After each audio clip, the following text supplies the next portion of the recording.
میں تو نہیں ہوگی، لیکن ایک پیغام میں آپ کو دینا چاہوں گا، اور میں آج کے ماحول کو دیکھ کر کے کچھ باتیں آپ کے گوش گزار کروں گا۔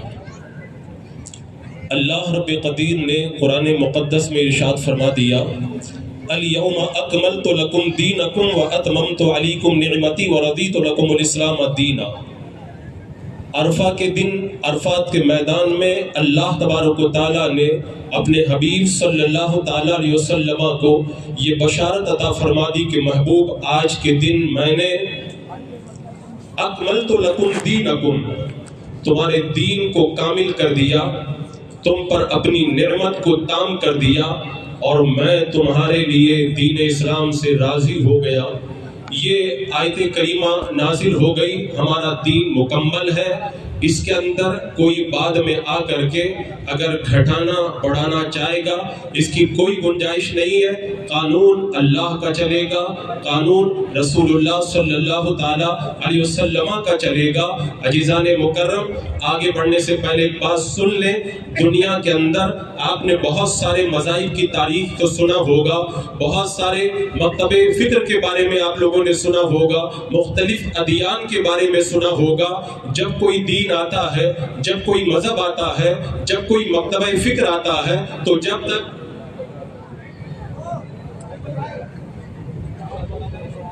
کوئی دین آتا ہے، کوئی مذہب آتا ہے، کوئی مکتب فکر آتا ہے، جب تک اس دین کا بانی، جب تک اس مذہب کا بانی، اس مکتب فکر کا بانی دنیا میں موجود رہتا ہے، اس مذہب کی تعلیمات بھی موجود رہتی ہے، وہ مذہب بھی سلامت رہتا ہے، وہ مسلک بھی سلامت رہتا ہے۔ لیکن جب بانی چلا جاتا ہے، رہنما چلا جاتا ہے، لیڈر چلا جاتا ہے، تو یا تو اس مکتب فکر کو بدل دیا جاتا ہے یا اس کو ختم کر دیا جاتا ہے۔ آپ بدھ مت کی تاریخ پڑھ لیں، آپ ہندو مت کی تاریخ پڑھ لیں، دنیا کے دیگر مذاہب کی تاریخ پڑھ کر کے دیکھ لیں، جب تک بانی رہے مذاہب کی تعلیمات سلامت رہی یا پھر مذاہب سلامت رہے، ان کے جانے کے بعد میں دین بدل گیا، مسلک بدل گیا، مذہب بدل گیا، لیکن بات سمجھ میں نہیں آتی کہ دین اسلام کو دنیا میں آئے ہوئے میرے آقا علیہ الصلوۃ والسلام کے بعد سے لے کر 1450 سال سے زیادہ کا عرصہ گزر گیا، آج بھی دین کے عقائد بھی باقی ہیں، مسائل بھی باقی ہیں، افکار و نظریات بھی باقی ہیں، ایک نقطہ برابر بھی فرق نہیں آیا۔ لوگ کہتے ہیں ہو سکتا ہے پہلے والے مذاہب کے اندر فتنے زیادہ ہوں، ان کے اندر فرقے زیادہ ہوں، میں کہتا ہوں جتنے فتنے اور جتنے فرقے دین اسلام کے اندر پیدا ہوئے اتنے کسی اور مذہب کے اندر پیدا نہیں ہوئے۔ باطنیت کا فتنہ، خارجیت کا فتنہ، رافضیت کا فتنہ، الحاد کا فتنہ، ارتداد کا فتنہ، اور آج کے دور میں آپ دیکھ لیں وہابیت کا فتنہ، نیچریت کا فتنہ، چکڑالویت کا فتنہ، مودودیت کا فتنہ، دیوبندیت کا فتنہ۔ تو فتنے جتنے اس دین کے اندر آئے اتنے فتنے تو اور اتنے فرقے تو کسی اور کے اندر آئے نہیں۔ تو آخر سوال یہ پیدا ہوتا ہے دیگر مذاہب کیوں بدل گئے، دیگر مذاہب کیوں مٹ گئے، اسلام کیوں باقی رہ گیا، اسلام کی تعلیمات کیوں نہیں مٹ پائی، اس کے عقائد کے اندر فرق کیوں نہیں آیا، مسائل کیوں نہیں بدل پائے؟ عزیزان مکرم، اس کی وجہ یہ ہے دیگر مذاہب کے جب رہنما چلے گئے اور تبدیلی کرنے والے لوگ آگے آئے تو کوئی بڑی شخصیت بچانے والی نہیں تھی، کوئی بڑا لیڈر نہیں تھا، کوئی بڑا رہنما نہیں تھا، لیکن الحمدللہ دین اسلام کے اندر میرے آقا صلی اللہ تعالیٰ علیہ وسلم کے دنیا سے پردہ کرنے کے بعد میں جب بھی دین کے اندر کسی نے کمی پیدا کرنے کی کوشش کی، اللہ تبارک و تعالیٰ نے کسی نہ کسی ایسی شخصیت کو کھڑا کر دیا جو پہاڑوں سے ٹکرانے کا حوصلہ رکھتی ہو، جو طوفانوں کے سامنے بھی کھڑے ہونے کا حوصلہ رکھتے ہو۔ یہی وجہ ہے کہ اس دین کے اندر تبدیلی نہ آئی، اس کے عقائد و نظریات، افکار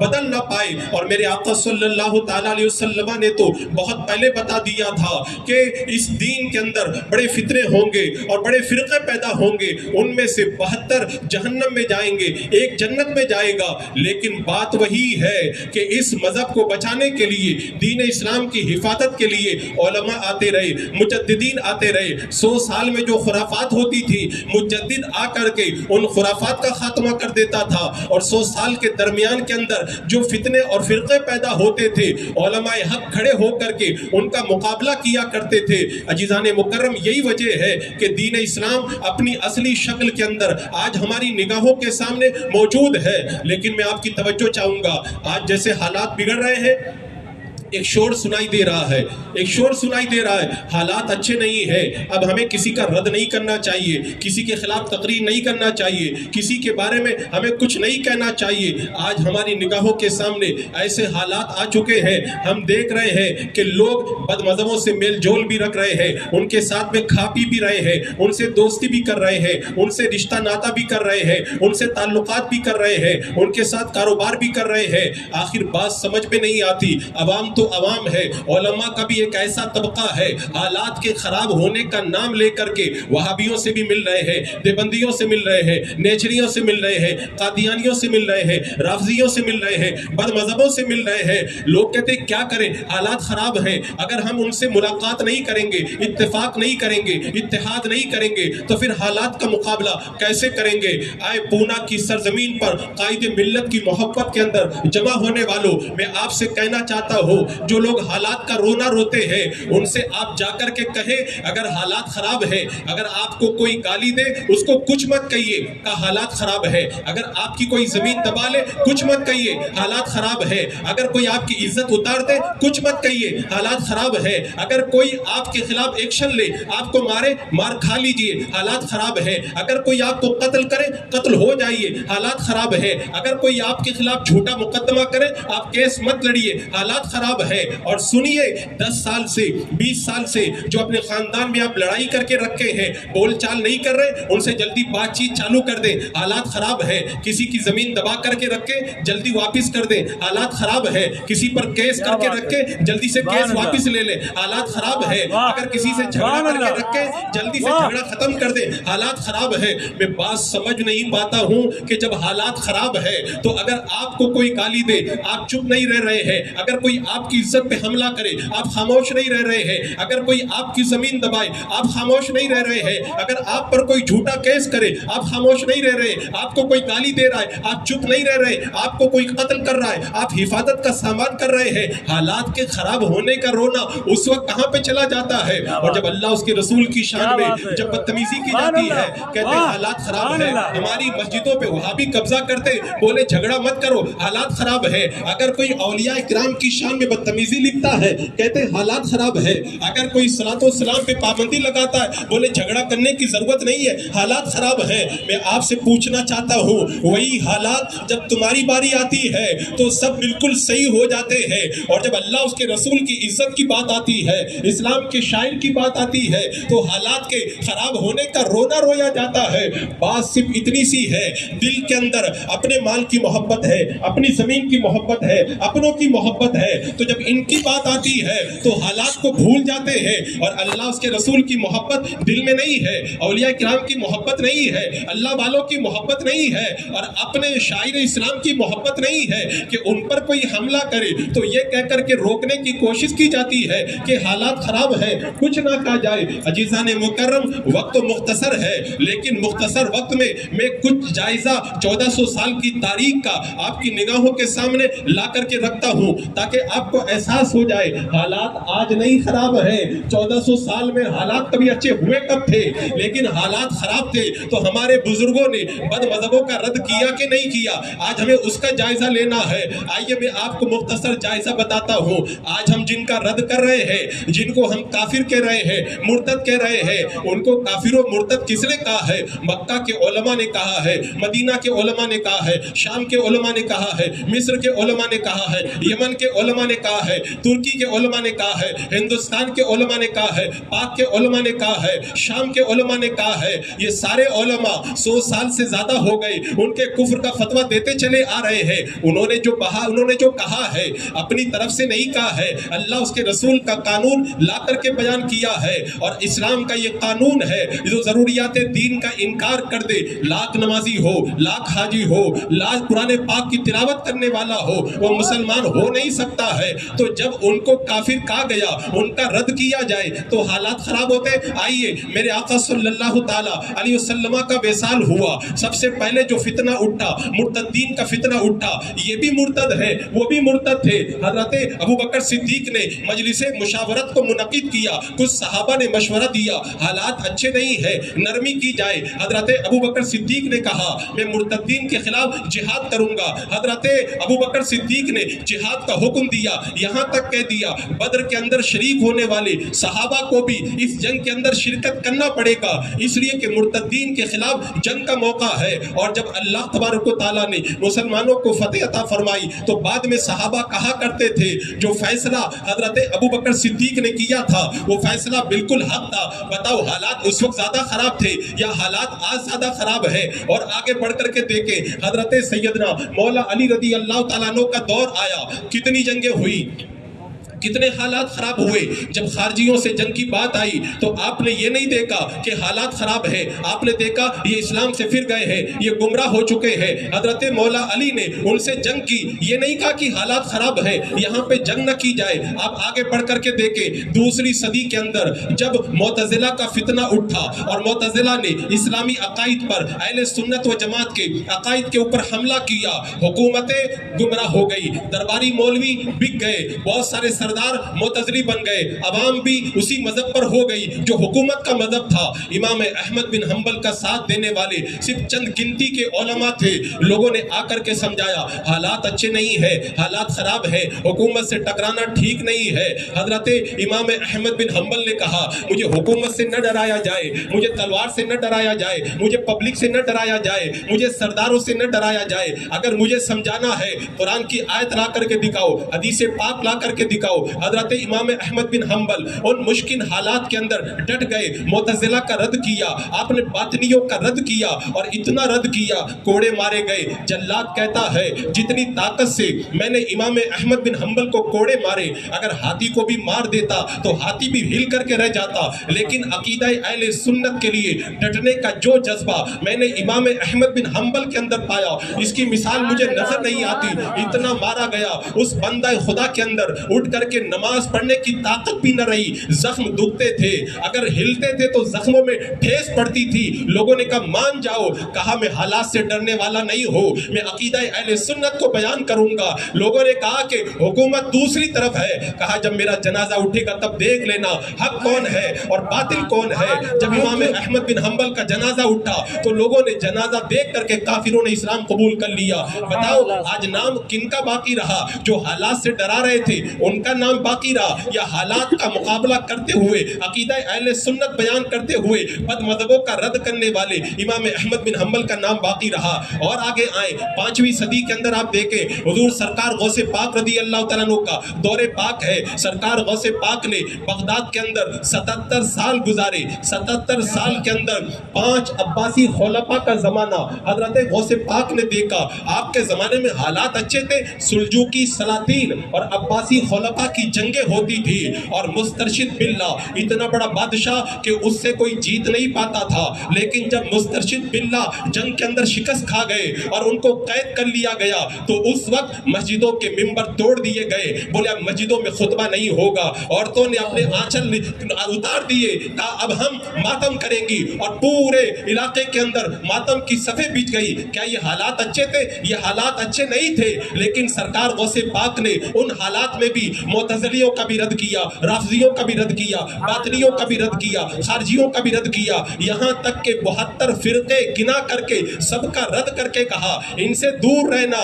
اگر تمہیں تھامنا ہے فعلی المؤمن اتباع اہل سنت والجماعہ, مسلمان پر لازم ہے کہ اہل سنت و جماعت کو مضبوطی سے تھام لے. کیا انہوں نے حالات کو دیکھا؟ غوث پاک نے تو نہیں کہا تھا کہ حالات خراب ہے, بد مذہبوں کا رد نہ کیا جائے. سرکار غوث پاک سے تو کوئی کہنے نہیں گیا حضور حالات خراب ہے بد مذہبوں کا رد نہ کیا جائے. اور آگے دیکھیں جب چھٹی صدی کی بات آئی تو اس وقت مسلمان کن حالات سے دوچار ہوئے. 5ویں صدی کے اندر صلیبیوں نے جب بیت المقدس پہ قبضہ کیا. معلوم ہے کیسے قبضہ کیا؟ شام اور فلسطین کے اندر 1 لاکھ مسلمانوں کو شہید کیا گیا.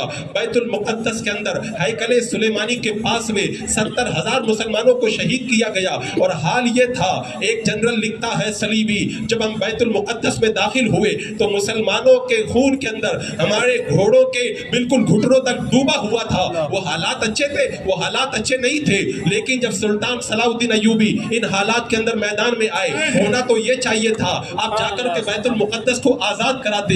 لیکن تاریخ بتاتی ہے سلطان صلاح الدین ایوبی جب مصر میں داخل ہوئے، آپ نے فوجیں تیار کر کے بیت المقدس کی آزادی کے لیے کوچ نہیں کیا. سب سے پہلا کام یہ کیا کہ مصر میں جتنے شیعہ تھے، جتنے باطنی تھے، سب کی جڑوں کو کاٹ کر کے رکھ دیا. شام، یمن جتنا علاقہ تھا سب سے شیعوں کا خاتمہ کیا. جب رافضی اور شیعہ اور باطنی ختم ہو گئے، اس کے بعد میں سلطان صلاح الدین ایوبی نے لشکر کو ترتیب کیا اور بیت المقدس کو فتح کرنے کے لیے نکل گئے اور بتا دیا جب تک گمراہ بد مذہب موجود ہے اس وقت تک فتح مل نہیں سکتی. اگر فتح چاہتے ہو پہلے گمراہوں کی جڑ کاٹنا ہوگا. بتاؤ وہ حالات اچھے تھے؟ وہ حالات اچھے نہ تھے. اور آگے بڑھے، جب 7ویں صدی کی بات آئی، 7ویں صدی کے اندر مسلمان کن حالات سے دوچار ہوئے، وہ تاریخ کا ایسا باب ہے جب آج اس کو بیان کرتے ہیں اور اس کو پڑھتے تو آنکھوں سے خون ٹپکنے لگتا ہے. تاتاریوں کا ٹڈی دل جو چیونٹیوں کی طرح مسلمانوں کے علاقے صاف کرتا چلا جا رہا تھا. 16 لاکھ مسلمانوں کو شہید کیا گیا، علماء مشائخ کو شہید کیا گیا. بغداد کے اندر کوئی زندہ مسلمان نظر نہیں آتا تھا. دریائے دجلہ کا پانی ایک طرف مسلمانوں کے خون سے لال ہو کر کے بہ رہا تھا اور دوسری طرف مسلمانوں کی کتابوں کی سیاہی سے کالا ہو کر کے بہ رہا تھا. اور خلیفہ کو کتنی بے دردی سے جو ہے وہ روئی کے اندر لپیٹ کر کے گھوڑوں کے اندر کچل دیا گیا. وہ کتنا مشکل وقت تھا. لیکن اس دور کی تاریخ اٹھا کر کے دیکھ لیں، 7ویں صدی نے بھی ہمارے علماء نے بد مذہبوں کا ڈٹ کر کے رد کیا. عزیزان مکرم، میں کہتا ہوں دور کیوں جاتے ہو، ہندوستان کی سرزمین پہ آ جاؤ. یہاں کی تاریخ پڑھ کر کے دیکھ لو. اکبر کے دور کے اندر حالات کیسے تھے؟ سورج کی پوجا کرنے کا حکم دیا جا رہا ہے، درختوں کو پوجنے کا کہا جا رہا ہے. حج پہ پابندی، نماز پہ پابندی، زکوٰۃ پہ پابندی، تلاوت پہ پابندی، اور نہ جانے کیسے کیسے بت کا ہتھ کنڈے کھڑے کر کے بتوں کی طرف مائل کیا جا رہا ہے. اس دور کے اندر حالات اچھے تھے. اس وقت لکھنے والا یہاں تک لکھتا ہے ایسا لگتا تھا ہندوستان کی سرزمین سے اسلام ختم ہو جائے گا. لیکن اس دور میں بھی شیخ مجدد الف ثانی آپ کی آواز لے کر کے کھڑے ہوئے، آپ کو جیل میں ڈال دیا گیا، جیل میں ڈال دیا گیا. اب آپ سوچ رہے ہوں گے اتنے خراب حالات تھے، انہوں نے تو بد مذہبوں کا رد نہیں کیا ہوگا. تاریخ بتاتی ہے حضرت شیخ مجدد الف ثانی نے اتنے خراب حالات کے اندر ڈٹ کر کے بد مذہبوں کا رد کیا اور کہا سنو بد مذہبوں سے ایسے دور رہو جیسے کتوں سے دور رہتے ہو. اور کہا وَغْلُظْ عَلَيْهِمْ، بد مذہبوں پہ سختی کرو. یہ سختی کرنا میرا نہیں، اللہ کا حکم ہے، میرا رب کہتا ہے ان پر سختی کرو. بتاؤ وہ حالات اچھے تھے؟ لوگ کہتے حالات اچھے نہیں ہیں. اور آگے بڑھ کر کے آپ دیکھیں حالات کتنی مرتبہ خراب ہوئے، کتنی مرتبہ مشکل حالات سے مسلمان دوچار ہوئے. یہاں پہ ایک بات میں اور کہنا چاہوں گا. بہت سارے لوگ یہ کہتے ہیں نا اگر ان حالات کا مقابلہ کرنا ہے تو ہمیں اتفاق کرنا ہوگا، ہمیں اتحاد کرنا ہوگا. اگر ہم اتفاق اور اتحاد نہیں پیدا کریں گے تو حالات کا مقابلہ ہم نہیں کر پائیں گے. عزیزان مکرم، آپ اتحاد کی بات کر رہے، آپ کو پتا ہے جن سے آپ اتحاد کی بات کر رہے یہ وہ قوم ہے جنہوں نے میرے آقا صلی اللہ تعالی علیہ وسلم پر درود پڑھنے کی وجہ سے مینارہ مسجد نبوی سے ایک شخص کو اٹھا کر کے نیچے پھینک دیا تھا. یہ لوگ اتفاق چاہتے ہیں؟ آپ کلہ کی سرزمین پہ آ کر کے دیکھیں، درود و سلام پڑھنے کی وجہ سے مسنیوں پہ مقدمہ کیا جاتا ہے. یہ اتفاق اور اتحاد کریں گے؟ آپ مسجد نبوی کے اندر چلے جائیں، عید میلاد النبی کے دن اگر روزہ رکھ کر کے کوئی افطاری کرتا ہے اس کی افطاری کو ضبط کر لیا جاتا ہے. یہ اتفاق اور اتحاد کریں گے؟ سرکار کے روزے کے سامنے اگر محبت میں 2 آنسو اگر ٹپک جائے تو دھکا دے کر کے نکال دیا جاتا ہے. ہے یہ اتفاق اور اتحاد کریں گے؟ آپ کن حالات سے دو چار ہے؟ عزیزان مکرم، یہ وہ لوگ ہیں جو اتحاد اور اتفاق کا ذرہ برابر بھی نام نہیں جانتے ہیں، لیکن پتہ نہیں ہماری عوام تو عوام، کچھ نام کے علماء کو بھی میں دیکھ رہا ہوں اتفاق اور اتحاد کی بات کرتے ہوئے، یہاں تک کہتے ہوئے وہ نظر آ رہے ہیں کہ جب ظلم ہوتا ہے، جب پیسا جاتا ہے تو یہ نہیں دیکھا جاتا ہے یہ سنی ہے یا دیوبندی ہے، یہ سب مسلک نہیں دیکھا جاتا ہے۔ میں کہتا ہوں جب عام واویلا ہوتا ہے تب تو نہیں دیکھا جاتا ہے، لیکن پری پلاننگ کے ساتھ میں جب مسلمانوں پہ ظلم ہوتا ہے تو مسلک سب سے پہلے دیکھا جاتا ہے۔ عراق میں جا کر کے دیکھ لیں، امریکہ نے جب عراق پہ اٹیک کیا تو دیکھا کہ کون کون سے علاقے سنیوں کے علاقے ہیں، سنیوں کے علاقوں کو چن چن کے ٹارگٹ کیا گیا اور شیعوں کے علاقے کو چھوڑ دیا گیا۔ یمن میں جا کر کے دیکھے صرف سنیوں کو نشانہ بنایا گیا۔ لیبیا میں جا کر کے دیکھے، لیبیا کا ایک اسٹوڈنٹ مجھ سے آ کر کے کہتا ہے جمعہ کے دن ہم نماز پڑھنے جاتے ہیں تو سنی مسجد میں نہیں جاتے ہیں کیونکہ سنی مسجد کے اندر اٹیک کیا جاتا ہے، چن چن کر کے مسلک کے نام پر جو ہے وہ نشانہ بنایا جاتا ہے۔ ایک طرف اسرائیل کی طرف سے مسلمانوں کا قتل عام ہو رہا ہے، ابھی چند دن پہلے آپ نے دیکھا ہوگا چند مسلک کے علماء کو اسرائیل بلا کر کے انہیں ایوارڈ اور اعزاز دیا گیا۔ وہ لوگ تو مسلک دیکھ کر کے کام کر رہے ہیں، آپ دور کیوں جا رہے ہو؟ ہندوستان کی سرزمین پہ دیکھ لو، جب وزارتیں تقسیم کی جاتی ہے، جب کوئی ملازمتیں تقسیم کی جاتی ہے تو شیعوں کو دی جاتی ہے، دشمنان دین کو دی جاتی ہے، نام کے کلمہ پڑھنے والوں کو دی جاتی ہے۔ وہ تو مسلک دیکھ کر کے کام کر رہے ہیں، اور ہمارے لوگ کہتے جب ظلم ہوتا ہے تو مسلک نہیں دیکھا جاتا ہے، وہ سب نہیں دیکھا جاتا ہے۔ میں کتنی مثالیں بیان کروں، آپ ہندوستان کی سرزمین پر بھی دیکھ سکتے ہیں۔ ایک کشمیری طالب علم نے خود مجھ کو بتایا میرے بھائی کو گولی ماری گئی تو پہلے پوچھا گیا بتاؤ تم سنی تو نہیں ہو؟ اس نے کہا سنی ہوں، تب اس کو گولی ماری گئی ہے۔ عزیزان مکرم، حالات کے بارے میں اگر خبر نہیں ہے تو بندے کو بولنا نہیں چاہیے۔ اور آپ جو کہتے ہیں کہ اگر ہم سب اتفاق کر لیں گے، اتحاد کر لیں گے تو حالات سنور جائیں گے، آؤ میں آپ کو بتاتا ہوں حالات سنوارنے کا نسخہ کیا ہے، حالات کو اچھا کرنے کا نسخہ کیا ہے۔ میرا رب قرآن میں ارشاد فرماتا ہے وَأَنْتُمُ الْأَعْلَوْنَ إِن كُنتُم مُؤْمِنِينَ، تمہیں غالب آؤ گے اگر تم ایمان والے ہو۔ اور میرے آقا ارشاد فرماتے ہیں دنیا کی ساری قومیں تم پر ٹوٹ پڑیں گی، تو میرے آقا صلی اللہ تعالیٰ علیہ وسلم نے بیماری بھی بتا دی، دنیا کی محبت اور موت سے نفرت کی وجہ سے قومیں تم پر حملہ آور ہوں گی۔ اور میرے رب نے فرمایا اگر غلبہ چاہتے ہو تو ایمان والے بن جاؤ۔ صاحب مدارک اس آیت کریمہ کی تفسیر میں لکھتے ہیں یہاں پر مومن سے مراد یہ ہے جس کا اللہ پہ بھروسہ مضبوط ہو اور ایمان مضبوط ہو، اللہ تبارک و تعالیٰ اسے غلبہ عطا فرماتا ہے۔ اور اے پونا کے سرزمین پہ آنے والے مسلمانوں، اپنے دل پہ ہاتھ رکھ کر کے بتاؤ جب رب نے یہ فرما دیا غلبہ چاہتے ہو تو ایمان والے سب کے سب آگے آؤ۔ اور دوسری طرف آپ بتاؤ کیا وہابی ایمان والے ہیں؟ کیا قادیانی ایمان والے ہیں؟ کیا چھکڑالوی ایمان والے ہیں؟ کیا مودودی ایمان والے ہیں؟ کیا نیچری ایمان والے ہیں؟ کیا دیوبندی ایمان والے ہیں؟ سارے علماء نے متفقہ طور پر ان کے کفر کا فتویٰ دیا۔ تو جب وہ ایمان والے نہیں ہے اور رب نے فرمایا اگر ایمان ہوگا تو غلبہ ملے گا، اس سے پتہ چلتا ہے کہ بے ایمانوں کے ساتھ میں اتحاد کرنے سے غلبہ نہیں ملتا ہے، غلبہ اس وقت تک ملتا ہے جب بندہ مومنوں کے اتحاد کی طرف بڑھتا ہے۔ اور بہت سارے لوگ کہتے ہیں مسلک نہیں پوچھا جاتا ہے۔ میں نے گلوبل ٹائمز آپ یورپ کی رپورٹ کے اندر اس بات کو پڑھا ہے، اس میں لکھا گیا ہے کہ باقاعدہ طور پر یہ پلاننگ کی گئی ہے کہ علماء غلط باتوں کا رد کرتے ہیں، ایسے علماء کی قیادت کو آگے بڑھایا جائے، ایسے علماء کو آگے بڑھایا جائے جو ہاں میں ہاں ملائے۔ بتاؤ اگر مسلک نہیں دیکھا جاتا ہے تو دوسرے علماء کو آگے کیوں بڑھایا جاتا ہے؟ ہندوستان کی سرزمین پر ایک طرف علامہ فضل خیرآبادی کو پھانسی دی جا رہی ہے، سنی ہے، علامہ عنایت اللہ کاکوروی کو پھانسی دی جا رہی ہے، سنی ہے، ہزاروں علماء کو پھانسی دی جا رہی ہے، سنی ہے، اور دوسری طرف دارالعلوم دیوبند کو چندہ دیا جا رہا ہے، اشرف علی تھانوی کو ہر مہینہ تنخواہ دی جا رہی ہے، اس لیے کہ دوسرے مسلک کا ہے۔ لوگ کہتے ہیں مسلک نہیں پوچھا جاتا ہے، مذہب نہیں پوچھا جاتا ہے، مسلک اور مذہب دیکھ کر کے وہ لوگ کام کر رہے ہیں۔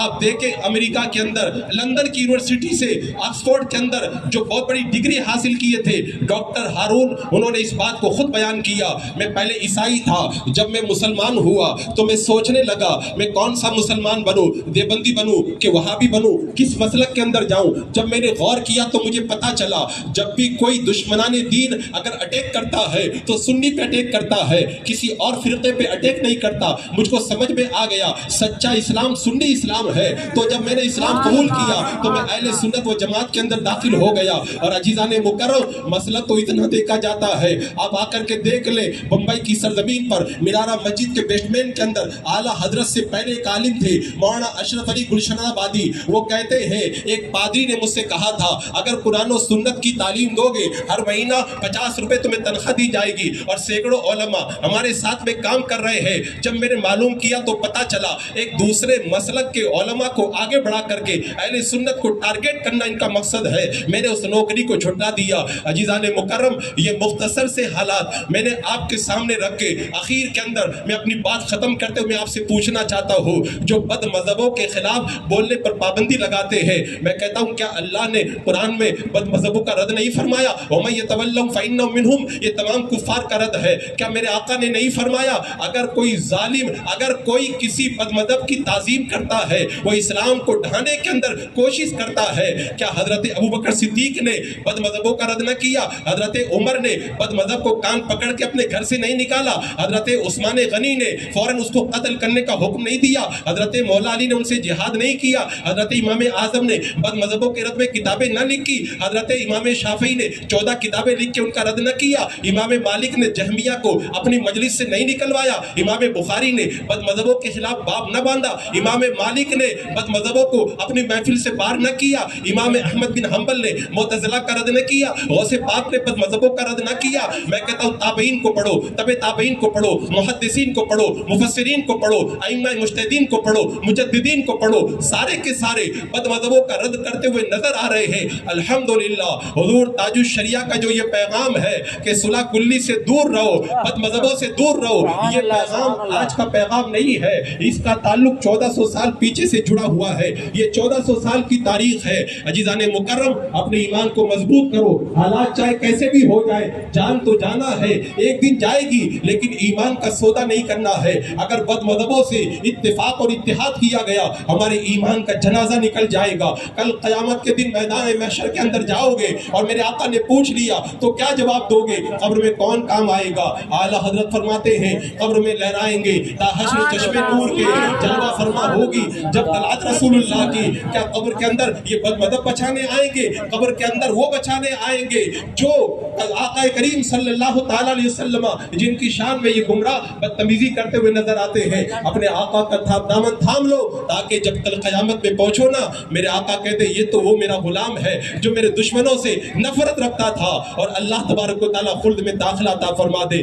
وقت چونکہ بڑا مختصر ہے, میں نے ایک جائزہ پیش کیا, ورنہ اس گفتگو کے لیے تفصیلی وقت چاہیے. اللہ رب قدیر ہمیں حضور تاج الشریعہ اور حضور قائد ملت کے پیغام پر عمل کرتے ہوئے صلح کلیوں سے دور رہ کر کے عقیدہ اہل سنت کو ڈنکے کی چوٹ پر بیان کرنے کی توفیق عطا فرمائے. انہیں جانا انہیں مانا, نہ رکھا غیر سے کام, للہ الحمد دنیا سے مسلمان گیا. آج نے ان کی پناہ, آج مدد مانگ ان سے, پھر نہ مانیں گے قیامت میں گر مان گیا. استغفر اللہ ربی